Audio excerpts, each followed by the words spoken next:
结婚3年，沈泽霄和我之间似乎总是隔着一层看不见的墙。我决定穿上那件他曾称赞过的蕾丝睡衣，试图用一种轻松的方式打破我们之间的沉默。亲爱的，你还记得这件睡衣吗？它让我想起了我们初次约会的那个夜晚。我用手机拍下了一张温馨的照片，发送给他，希望这能成为我们沟通的桥梁。我想，是时候我们坐下来，好好谈谈我们的婚姻了。我们能一起找到解决问题的方法，让这段关系重新焕发生机。我本以为通过这次尝试，我们终于能够顺利离婚的。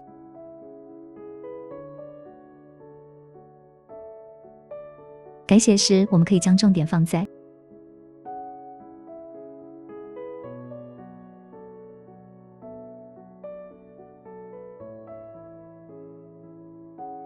姐姐在欧洲度假，庆祝她的结婚纪念3周年。她问我要什么礼物，我想了想，要了一张国外的不记名电话卡。这张卡我打算用来给沈泽霄一个惊喜。捏着电话卡站在空荡荡的酒店房间中，我深吸一口气，然后穿上那条特意为这个计划买的蕾丝轻薄睡裙。我对着镜子轻轻在锁骨和脖子上点缀了一些装饰，模仿出旖旎的吻痕。我对着镜子将涂好的口红慢慢地涂抹变花，然后坐在床上，将另一半床铺整理得像是有人睡过的痕迹。我闭上眼睛，相机他拍视角，定时拍照3、2、1。照片中的女人似乎刚经过一番温存，毫无防备地陷入沉睡。我盯了许久，脑海中不由想起沈泽霄在商界的那些名声：笑面虎、知人不吐骨头的资本家。而我最熟悉的还是他那张始终冷漠又无情的脸。虽然漂亮，但所有的情谊都只给了我的姐姐。我做好了最坏的打算，即便沈泽霄对我没有任何情分，一个男人应该也难以忍受女人对他的背叛。他很可能会报复我，但最终他会恶心又愤怒地抛弃我，和我离婚。只要能离婚，我只要离婚。我闭了闭眼，按下发送键。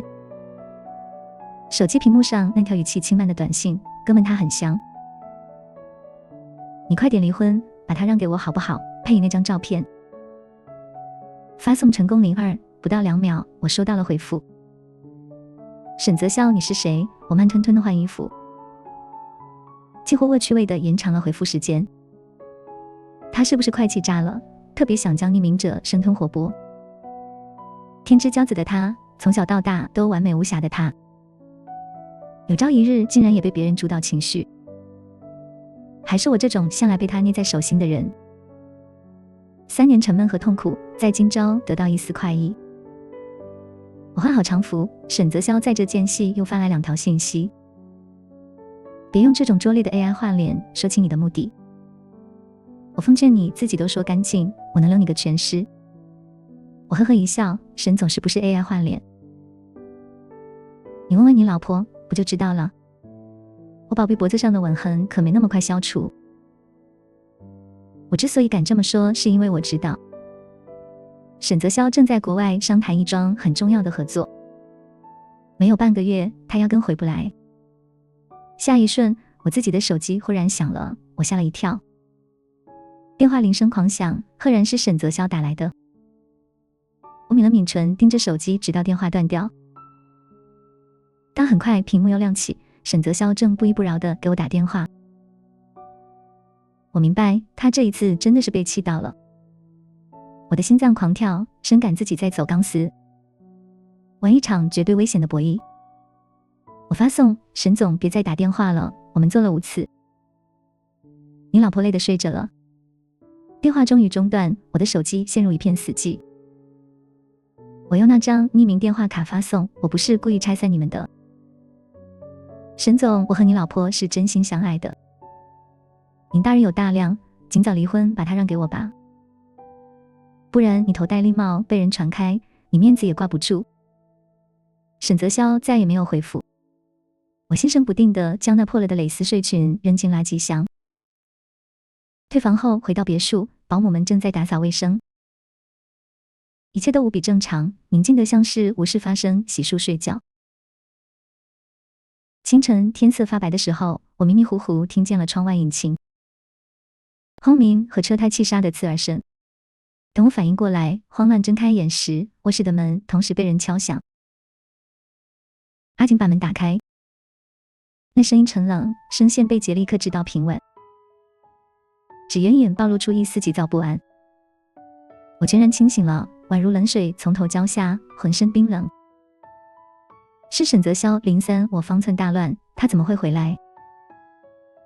我对他而言只是微不足道的替身工具啊。敲门声再次响起，依旧是3下极致的克制。他语速稍快，阿锦，我想看看你。我坐起身，不能慌，不能露出马脚。我深深吸了一口气，困倦又强装镇定地说：沈先生，我要去上厕所，还要洗澡，您等一下。我飞快跑进浴室，打开蓬头，然后死死盯着脖子上的吻痕。这是我昨天自己用瓶子口捏住的印子。为求真实，我下了狠手。别说消除了，恐怕连粉底都遮不住，但也不能不遮。因为出轨的人第一反应肯定要撒谎掩盖。沈泽霄是人精，我做戏得做全套。我弄湿头发，武装成沐浴后的样子，又换上高领的黑色连身裙，连手臂都被严严实实地罩住。从领口露出的那半枚吻痕，我小心用创可贴粘住。我对着镜子演出一个心虚又强装镇定的表情。够恶心人了吧？沈泽霄一定会毫不犹豫地厌恶地提出离婚，让我滚。我打开门，沈泽霄坐在沙发上，眉头紧锁，闭目养神。他的脸色有点苍白，下巴有淡淡的青色胡茬。忘了带手表，西装配套的袖扣也不知所踪。两只手，一只手紧紧握着手机，另一只垂在沙发扶手上，指尖有4个深深的伤口。恍若重击过哪里，不止一次。不过他毫不在意，连创可贴都没有贴。沈先生，你怎么回来了？沈泽霄睁眼望我，瞳孔黑到发沉。他撑着沙发站起身，方才还着急的男人此刻无比缓慢地走到我面前。我下意识后退一步，却被沈泽霄扯住手臂拉了回来。他垂眼低着我的脖颈，瞳孔一点点缩小。我强笑着说：是出什么事了吗？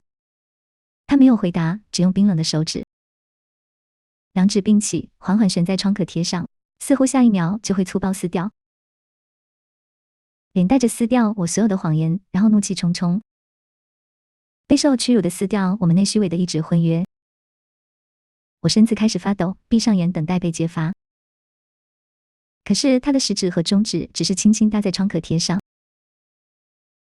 沈泽霄平静地问：怎么弄的？我故意躲闪就昨天不小心被书页刮到了书页。沈泽霄很缓慢地眨了一下眼睛：你昨晚在做什么？他的指尖探入我的领口，只要再用力一拉，就能看到深藏在布料之下的吻痕。我吞了下口水，昨晚出去做了下头发护理。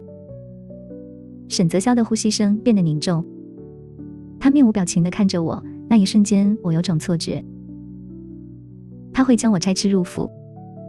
手指勒着领口，我顺着那力道，踉跄着险些倒入他的怀里。我连忙伸长手臂挡在他的胸膛，他的手掌包拢住我的后腰，铁箍般用力的一点点的收紧。那隐忍的怒火似乎在用这种方式一点点的发泄。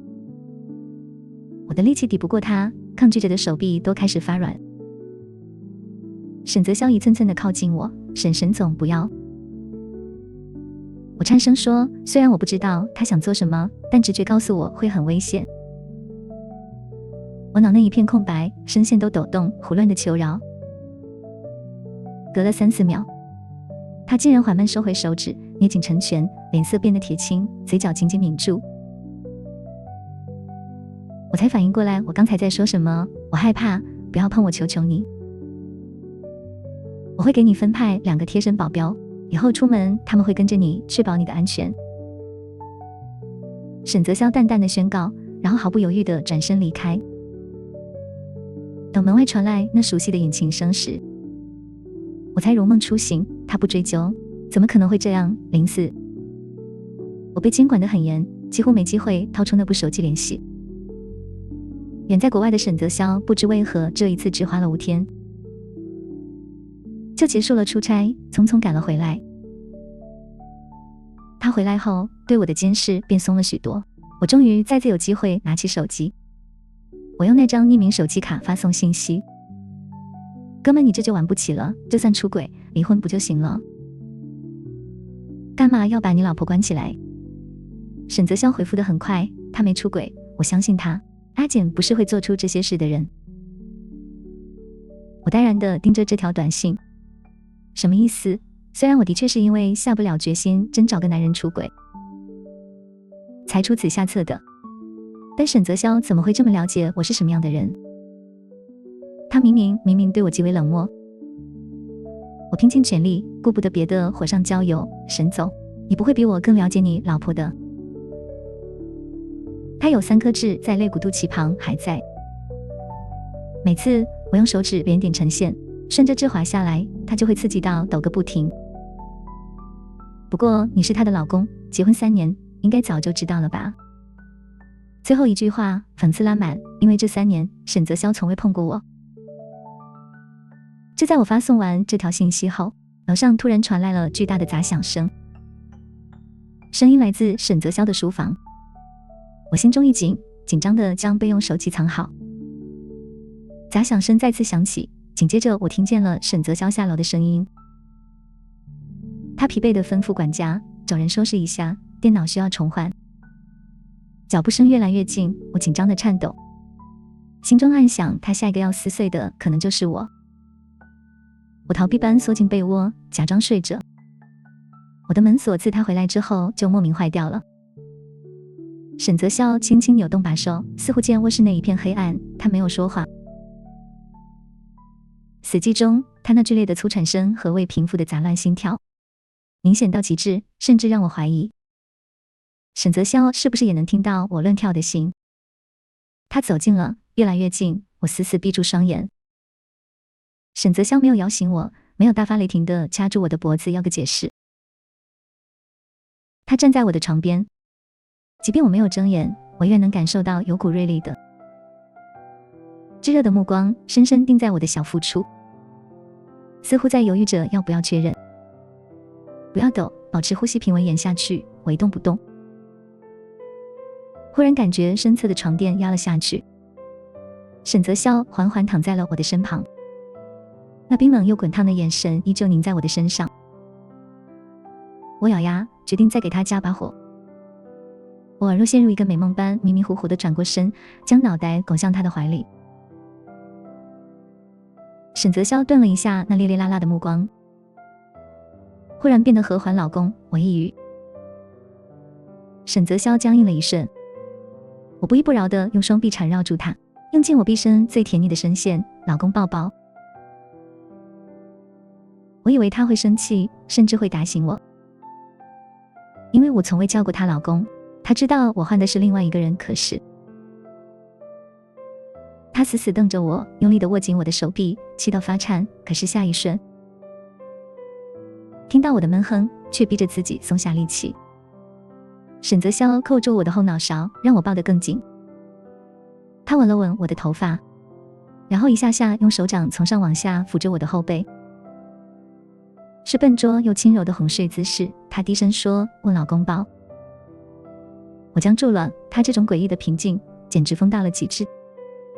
沈泽霄是出类拔萃的聪明人，他何该在第一次收到短信的时候就明白我出轨了？为了不败露丑闻，他应该尽快拟好离婚协议，逼迫我净身出户。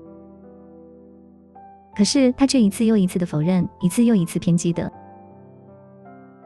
疯狂的固执的否认我和别人睡了，甚至现在在自我催眠般抢夺着说给别人听的撒娇。他到底在做什么？沈泽霄以为我停下一语是陷入更深的长眠，他无声地掀开被此手指抵在我的肋骨处，然后顺着那痣的方向轻轻往下滑。轻轻一下，指腹温凉，极快到我压根没反应过来，自己就猛然缩起身子，抖得不成样子。那短信明明是我编的，连我自己都不知道。被别人摸至，真的会有种电流窜入的刺激。我狼狈的颤抖，简直装不下去，立刻想要转身躲开。沈泽霄便停下抚摸的动作，用双臂彻底地环住我，逼着我面对面贴住他，用力牢固，宛如同心锁，紧到我的胸膛能感受到来自他肋骨下的心跳，杂乱疯狂有力。他轻轻的低语：你是我的，我是你的。他真的疯了，简直背弃了所有理智又冷静的逻辑和权衡利弊，彻底成了一个野兽，野蛮直接不留通融的占有。就好像我被丢入他的巢穴，就只能属于他。沈泽霄物化了我，物化了他自己。我们不是有脆弱皮囊和敏感灵魂的人类，而是两枚没有生命的铁锁，他的一生锁在一起，就能固执地认为我是他的，他是我的。他真的疯了。我在黑暗中睁开眼，在滚烫的胸膛和手臂之间复杂地盯着沈泽霄的睡颜，直到眼皮发沉，我陷入梦乡。梦中3年前的我哭叫着求沈泽霄放过我，他冷冷地看着我，直到我喊道：我又不欠你什么，你没理由锁住我。他才后退一步，沉默了足足有1分钟，才抬眼：你欠我，你姐姐私奔毁了婚约，所以你这辈子都得赔给我，我不会放你走的。我那时瘫软在的摸着那张和姐姐相似的脸，终于明白他死都不放过我，是因为把我当成了我姐姐的替身。如此过了3年，苦闷又不堪。我睁开眼时，沈泽霄已经离开了，身旁的床铺平整干净，像是从未有人来过。我收到了沈泽霄的回复，他的质疑让我立刻回应：兄弟，我虽风流但不下流，从不拍女人的艳照。沈泽霄的愤怒透过屏幕传来：你就是用这套甜言蜜语欺骗他的吗？他还那么年轻，你这畜生！我满脸疑惑，我们之间是真爱。我23岁硕士即将毕业，并不年轻。沈泽霄冷冷地说：离开他开个价。我愤怒地回应：我说了，我们是真心相爱。你离开他，我开个价如何？沈泽霄断言：你不值得他爱。我不愿听这话，即使是性转后的我也很优秀。我冒险保存了一些网图，发给沈泽霄：我有足够的资本，你放心。沈泽霄冷笑一声，我不解他为何笑。沈泽霄很快发来消息，我一看心中一惊。10月27号，你或你托人去了巴塞罗那，买了电话卡对吗？沈泽霄说：你以为用不记名电话卡我就查不出你是谁？沈泽霄威胁：我会查清楚，你最好是自己去的巴塞罗那，否则托人购买，邮寄回国，有地址可查。我不甘示弱，我当然要睁着眼睡。能多看你老婆几眼。门外传来沈泽霄砸杯子的声音。沈泽霄说：他和你只是玩玩，我有呀，是吗？那不如看看你老婆最近的变化。我冷静下来，思考一个人找了小3后的变化。我开始健身，但健身房坏了，我只能在客厅跳操。沈泽霄在家办公，问我为何开始锻炼。我说：我想有马甲线。沈泽霄问：谁说的？我犹豫是否要揭露真相。沈泽霄放弃了询问，我感到诡异，我们似乎在维护着脆弱的关系。沈泽霄发来信息：畜生，我要你死。电视坏了，我不能在客厅锻炼，开始学习烘焙。沈泽霄脸色沉冷，我告诉他我要出去开会。他冷笑：好啊，去吧。我走后发现我做的曲奇全没了。我发短信给沈泽霄：你老婆说你最近总发脾气，她很害怕。沈泽霄问：她也住在宁安区？我冷汗顿生，她怎么查到的？沈泽霄说：我快找到你了，我关上手机，时间不多了。我带着自己草拟的离婚协议，穿上短裙和高跟鞋，准备出门。沈泽霄问我去哪里，我说去朋友家。他的目光落在我的裙摆上，我意识到他今日没穿西装，而是穿了黑色毛衣。我颤抖着后退说，我们的婚姻只是交易，你答应过互不干涉。沈泽霄站起身，我意识到他今日的装扮。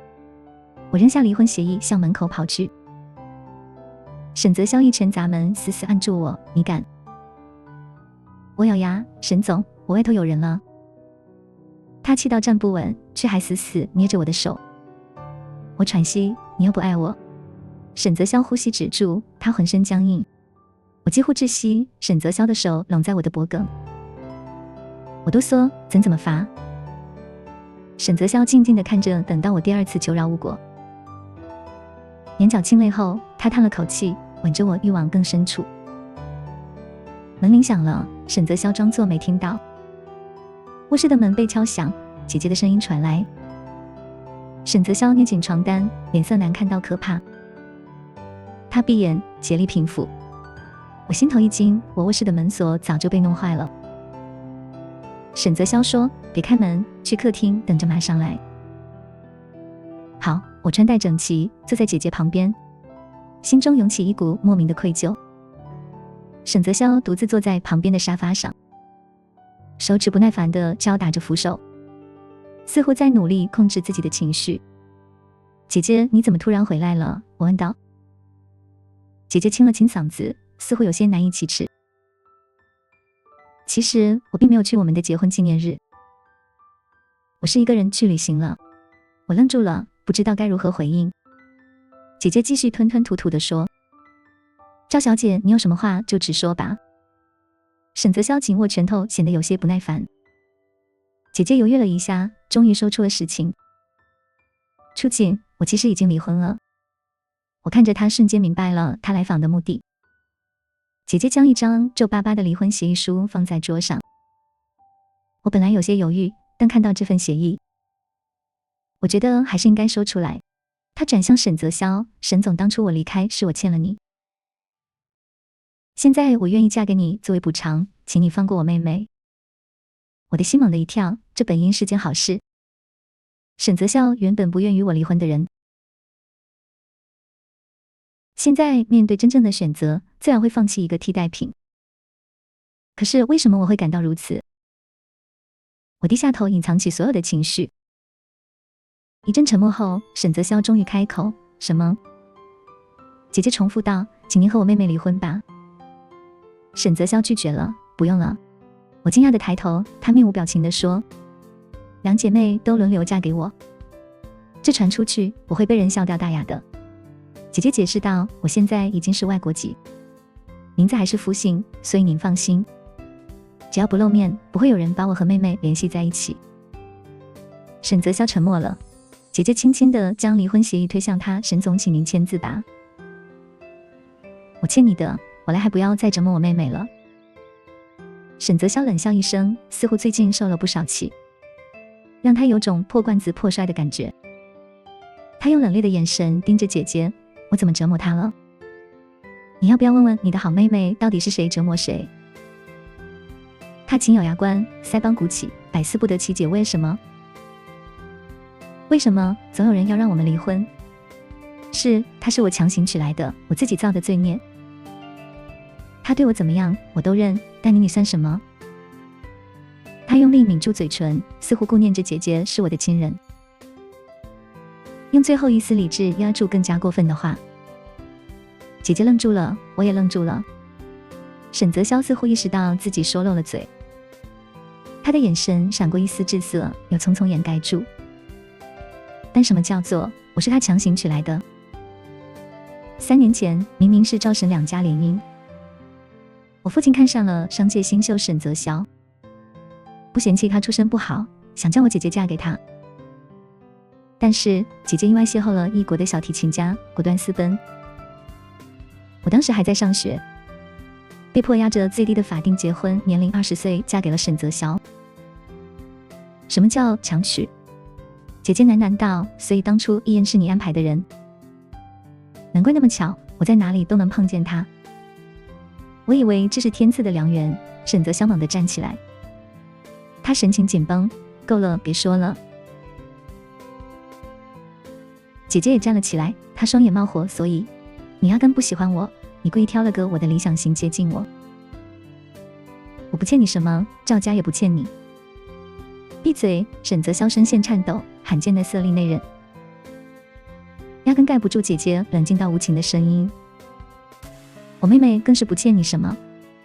沈泽潇胸膛剧烈起伏，虚弱到像是被人殴打了一拳，像是被剥开硬壳的蜗牛，暴晒在烈日中，苍白到快要窒息。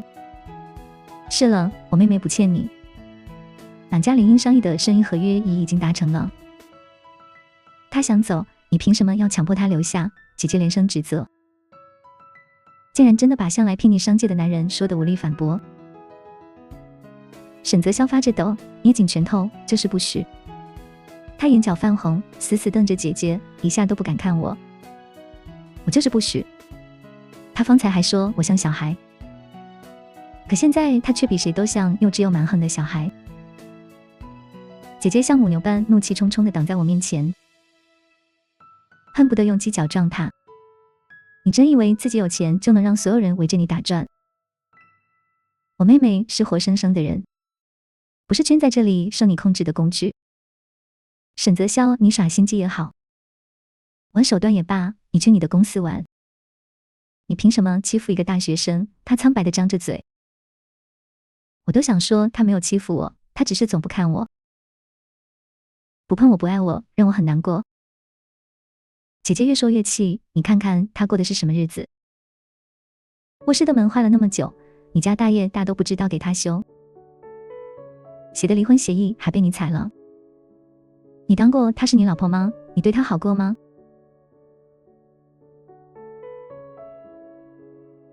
阿锦可怜得很，手机卡都得托我买。一瞬间我背后生汗，汗毛全竖起，满脑子这两个字完了。沈泽潇原本脆弱的神色瞬间僵住，他瞳孔骤缩，抬头，你说什么？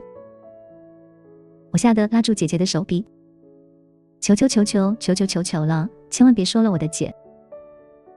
姐姐疑惑地看了我一眼，又像看不争气的懦弱小孩似的瞪我，怎么？沈总现在又要装着关心了吗？我妹妹小小一个，外人都说是来享福做阔太太的，结果我去巴塞罗那问她想要什么，她竟然只要了一张手机卡，可怜兮兮，生怕要多了似的。不是这样的。我浑身都打颤，不敢看沈泽潇的脸，满室的寂静，长久到开始折磨人的程度。姐姐终于察觉出不对，怎么了？手机卡怎么了？沈泽潇竟然笑了，很短促的笑声，没怎么。他的声音越发低，我感受到一股炙热的目光死死盯着我，恨不得将我穿透，扎人般麻痒。他轻轻地说，都是我的错，姐姐对不起。突然之间，所有暴躁都没了，好脾气倒随着我的辈分开始叫姐姐姐姐，甚至低头认错你。你不要做出这副样子，太虚伪了，姐姐也别唬住了。沈泽潇，都是我的错。但姐姐，我们夫妻之间还有些话需要聊清楚，给我们点空间。他半软半硬将姐姐哄了出去。关上门的那瞬间，我宛如感受到了自己的死期。咔嗒的锁门声宛如发令枪，我顾不得别的，飞快冲上2楼，想要躲进他的房间。我发誓，我一开始只是想着他的房间可以反锁而已，我没来得及想他房间里也有床，但沈泽潇更快。我还没关上门，他就伸手抵开门扉，垂眼望着我。关了门反锁，单手脱掉还没穿多久的毛衣，一步步将我抵到床边。我哭死，我错了，沈泽潇晚了。我求饶，我不离婚了。刚才那出过后，是个人都该明白，他没把我当替身，甚至他可能有点喜欢我。我想着，也许可以再观察观察，再考虑离不离婚。沈泽潇点头，想都别想。他推着我躺在床上，双眼死死锁住我，像小兽般报复地亲吻我的脖颈。吻痕，还叫我哥们，说把老婆让给你。胆子够大啊，哥们。他亲着我隐忍许久的醋意终于爆发，太过浓重，甚至变成了委屈。只不过他向来不苟言笑，以至于一旦有情绪，都习惯性的用力控制，直到亲了很久，像从我身上攫取到充足力量后，我才听见他轻轻说：我没有不爱你，我只是害怕说出口。你的回应是不爱我。沈泽霄紧紧抱住我，我犹豫了许久，小心地伸出手回抱住他。那一瞬间，他的脊骨都激动到发抖。良久后，他小声问：阿锦，你可以再说一次那个老公抱抱吗？我忍无可忍，走开。沈泽霄自然没有走，反而离得更近，更近，超级近。这一次再也没有门铃响起。我看着那些曾经伪造过吻痕的地方，原模原样被他覆盖上吻痕，这才知道这小子原来也怀揣着浓烈的醋意。将那张照片看了一遍又一遍，直到刻在脑内。窗帘随风来回浮动，日落日又升。借着晨光，我迷迷糊糊的抬眼，他书桌角落偷偷藏着的，正是我丢失的那袋曲奇。